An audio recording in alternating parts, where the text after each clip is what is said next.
Hey guys, it's Alyssa from Fangirlish, and I've got all of your winners and losers from week 3 of the 2018 NFL season. Let's do this.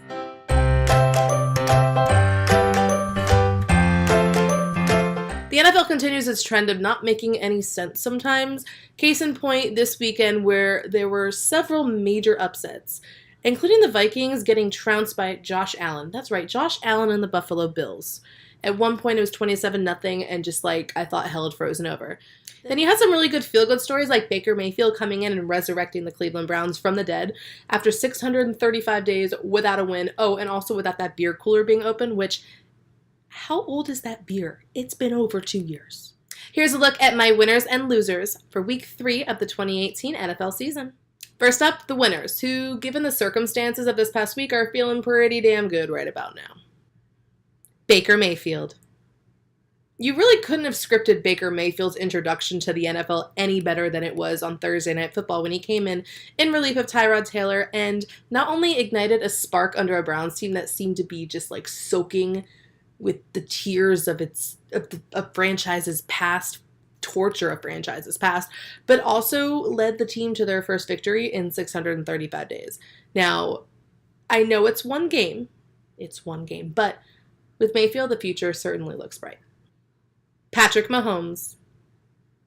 I'm starting to wonder if Patrick Mahomes' run on my winners list is going to trounce how many touchdowns that he throws in the NFL this season, because Patrick Mahomes continues to light it up. But again, he continues to show just not only his command of this offense, but just the pure athleticism and the kind of plays that he can make given all the weapons around him. It's really fun to watch as a football fan. The only question is, how long does this last? Because history has proven that eventually it does come to an end. The Kansas City Chiefs and Los Angeles Rams. Given everything that's happening in the NFL right now, I feel like the Chiefs and the Rams are the only two teams where I feel like you feel good about them, right? Like you don't really have any big questions. Yeah, the Rams are banged up a little bit. Yeah, the Chiefs defense sucks. But I mean, like at this point of the season, 3 weeks in, I feel like the Chiefs and Rams are the clear-cut Super Bowl favorites. And I'm going to ride that for a while. Underdogs. I feel like I should have known that something was going to happen when I saw the Buffalo Bills were leading the... I can't even get out of my mouth. When the Buffalo Bills were leading the Minnesota Vikings, that's the Buffalo Bills that, led by Nathan Peterman in week 1, looked like absolute garbage. Like they didn't even belong in the league. But like it was like a domino effect on Sunday where you had the Vikings going down to Josh Allen, and then you had the Packers losing to the Redskins, and you had the Jaguars losing to the Titans 9-6. And then, to sum it all up, you had the Patriots losing not only their second straight game, but they lost to the Detroit Lions. Just insane. The Bears defense. You could make an argument that the Chicago Bears have the best defense in the league right now, and I'm not just saying that because I'm a Bears fan, but you look at the first 3 games and what this unit has accomplished, led by Khalil Mack, who just continues to be a dominant force. He's clearly in the running for not only the running, but like the leader for Defensive Player of the Year. But you look at like what the Bears have done and what they did in this game, after they allowed those 14 early points, they shut down the Cardinals entirely. In the second half, they had 4 straight possessions where they forced turnovers, including 2 interceptions and 2 forced fumbles. And the Bears defense is the reason why the Bears are 2-1. And they've proven that they can carry this team, and it's going to be exciting when the Bears offense finally clicks. What can this team actually do? Josh Allen. Holy shit, I can't believe Josh Allen made my winners list. Not gonna lie, never thought that was gonna happen. But Allen proved that. I mean, maybe he's not as bad as I thought he was. Well, at least he has like that tenacity and that grit and that determination that causes him to leap over Anthony Barr, which he should never, ever, ever do again unless he wants to blow out his knee. But Josh Allen led the Bills, yes, the once Nathan Peterman led Bills to a victory over the Vikings at one point where it was 27-0, and I thought I was hallucinating. Kerryon Johnson. What a week it was in the NFL when it comes to breaking long-lasting streaks.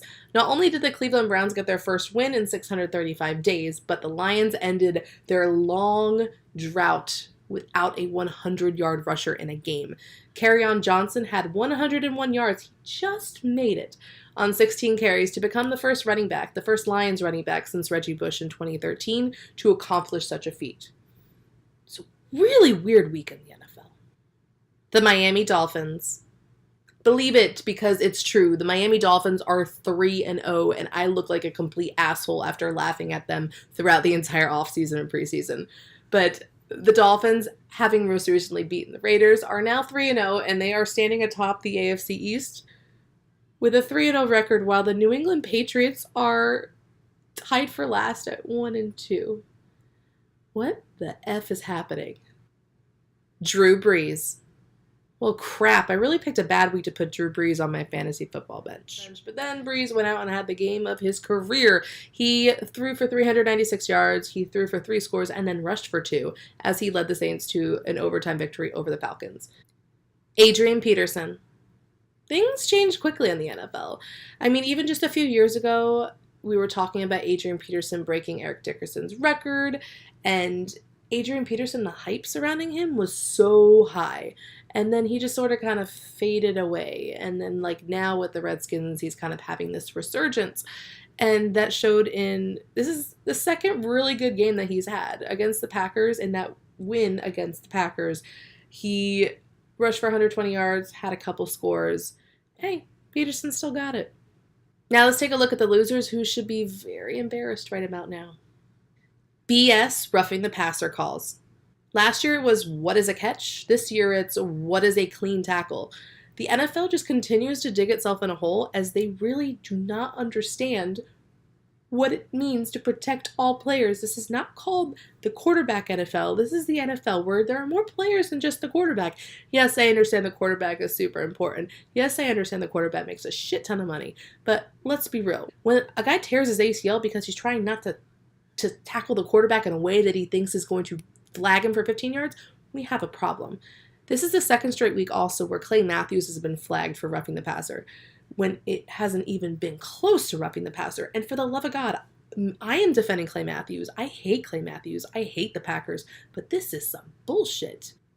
The New England Patriots. It's tough being a Patriots fan right now. Not only are you staring up at the Miami Dolphins, who are 3-0 in the division while you sit at 1-2, but you lost to the Detroit Lions. The Detroit Lions.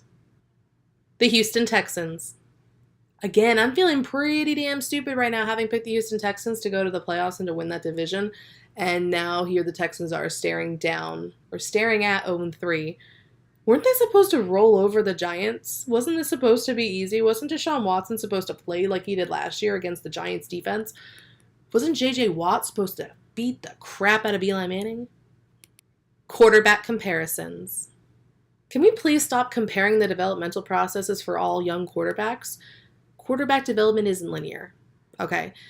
Even quarterbacks that jump off to these hot starts, a la Deshaun Watson last season, Patrick Mahomes this season, eventually teams figure you out. There is film on you. So can we just stop assuming that after a quarterback has a good game or a good few games that they're just going to be in the Hall of Fame? And can we also stop assuming that just because a quarterback's getting off to a slow start means that they're going to be a bust? The Minnesota Vikings. The Vikings really pissed the bed, didn't they? The Vikings lost to the Buffalo Bills.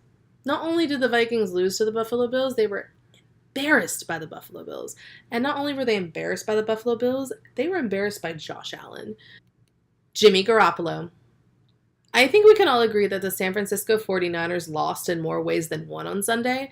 Not only did they lose to the Chiefs, where the offense failed to take advantage of a really bad Chiefs defense, but Jimmy Garoppolo tore his ACL on a non-contact play and just kind of completely just obliterated the 49ers season. The Jacksonville Jaguars. Have the Jaguars, hit their peak? I mean, was beating the New England Patriots, their Super Bowl where they feel like nothing can top it? Because I don't know how you go from finally beating the Patriots to then going ahead and losing to the Tennessee Titans. Not only losing, but by a score of 9-6.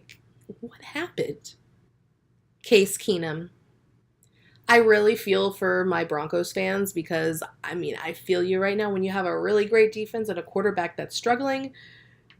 It's really hard. And all Case Keenum really needs to do is be an average quarterback because his defense is good enough to carry this team. Chris Conte. As a Bears fan, I'm incredibly relieved that Chris Conte is no longer on my team, embarrassing the hell out of our defense. But things got really bad for the guy. Not only was he stiff armed by Vance McDonald, but now he re aggravated his knee injury and was now placed on IR. Not a good week for Conte. Not a good week. Fitzmagic. So the Fitzmagic finally ran out. Or did it? Oh shit, I hope it did. They play the Bears this week.